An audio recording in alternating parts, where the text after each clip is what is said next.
उत्तम सुगृहिणींसाठी 50 भन्नाट kitchen tips. 1. मेथीचे पराठे करताना मेथी थोडी परतवून घेतल्यास पीठ मळणे सोपे जाते. पीठ एकजीव होते आणि पराठे कोरडे आणि कडवट न होता अतिशय लुसलुशीत होण्यास मदत होते. 2. रायतामध्ये तुम्ही लाल मिरची पावडरऐवजी मिरचीचे फ्लेक्स देखील वापरू शकता. यामुळे रायता खूप टेस्टी बनतो. 3. रायत्यात पुदिन्याची पानांची वाळलेली पावडर घातल्यास खायला खूप चविष्ट होईल. किंवा रायता सर्व करण्यापूर्वी तुम्ही त्यात हिंग, जिरे आणि तिखट टाकू शकता.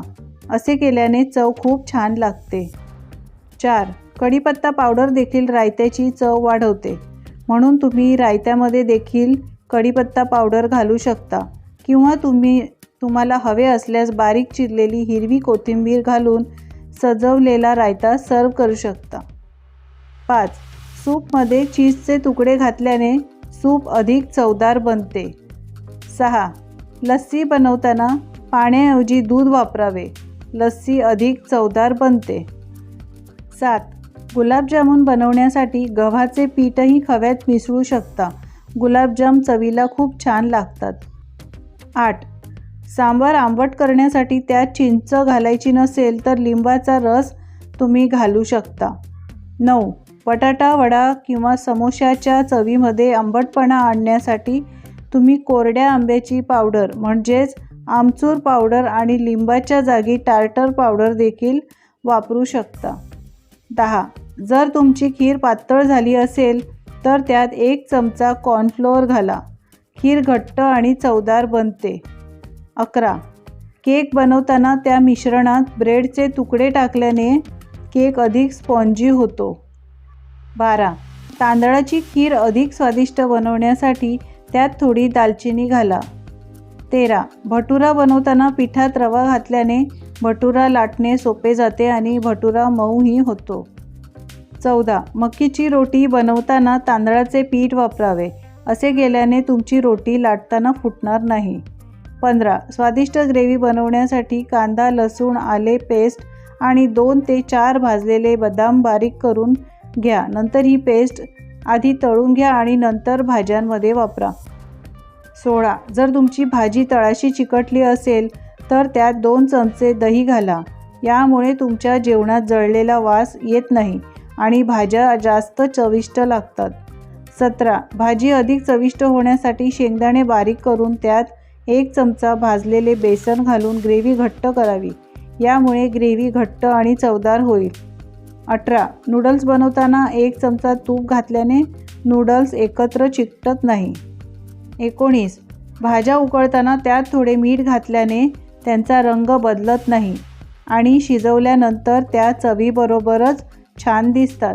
किंवा भाजी शिजवूनही त्यांचा रंग नैसर्गिक ठेवायचा असेल तर शिजवताना त्यात थोडी साखर घालावी. 20. काहीही तळण्यापूर्वी व्हाईट व्हिनेगरचे 2 ते 3 थेंब तेलात किंवा तुपात टाकल्याने तुमच्या डिशची चव आणि रंग दोन्ही सुधारतात. 21. थंडीच्या दिवसात दही लागण्यासाठी दही मातीच्या भांड्यात लावा आणि गॅस जवळ किंवा ओव्हनमध्ये ठेवा. 22. साबुदाणा खिचडी करताना मिरचीचे तुकडे घालण्याऐवजी मिरची ठेचून घातल्यास खिचडी चविष्ट बनते. 23. पालेभाजी शिजवताना लोखंडी कढईत शिजवा. यामुळे लोहाचे प्रमाण वाढते. 24. मसूरची डाळ बनवताना ती भाजून नंतर बनवली तर अधिक चविष्ट बनते. 25. साबुदाणा भिजवताना 7 ते 8 तास चांगला भिजवा. खिचडी बनवताना मंद गॅसवर खरपूस परतावी. यामुळे साबुदाणा छान भाजले जातात आणि खिचडी खमंग बनते. 26. कोणत्याही भाजीत आंबट घालायचे असेल तर भाजी पूर्ण शिजल्यावरच आंबट घालावे. आधी आंबट घातल्याने भाज्या नीट शिजत नाहीत आणि शिजायला खूप वेळ लागतो. 27. पिठात 1 चमचा साखर घालून पीठ मळून घेतल्याने पुऱ्या छान फुगतात. 28. जर पनीर कडक झाले असेल तर ते कोमट पाण्यात चिमूटभर मीठ मिसळून 10 मिनिटे ठेवा. चीज मऊ होईल. 29. 1 कप नारळाच्या पाण्यात 2 ब्रेड आणि 1 चमचा साखर घालून मिक्स करा. इडलीच्या पिठात घातल्याने यीस्ट वाढण्यास मदत होते. 30. जर दही बनवायला आंबट उपलब्ध नसेल तर कोमट दुधात एक हिरवी मिरची टाकून दही तयार करता येते. 31. तंदुरी चपाती मऊ होण्यासाठी पीठ मळताना त्यात थोडे दही घालून कोमट पाण्याने मळून घ्या. तंदुरी चपाती मऊ आणि कुरकुरीत होईल. 32. इडली डोश्याचे मिश्रण आंबट झाले असेल तर त्यात नारळाचे दूध घाला. आंबटपणा निघून जाईल. 33. पनीर बनवल्यानंतर उरलेल्या पाण्याने पीठ लावून तंदुरी चपाती बनवा. चपाती मऊ होते. 34. शेवभाजी करताना त्यात मॅगी मसाला घाला. यामुळे भाजीची चव अप्रतिम लागते. 35. मासे खाताना घशात काटा अडकल्यास 1-2 केळी खा. काटा निघून जातो. 36. ड्रायफ्रूट्समध्ये कीड लागू नये म्हणून डब्यात 2-3 लवंगा टाकून ठेवा. 37. स्वयंपाक करताना जळलेली भांडी साफ करण्यासाठी त्यात अर्धा चमचा रांगोळी आणि अर्धा चमचा डिटर्जंट पावडर टाकून भांडी घासा. भांडी साफ होतील. 38. शेंगदाण्याची चटणी करताना त्यात कढीपत्त्याची पाने घाला.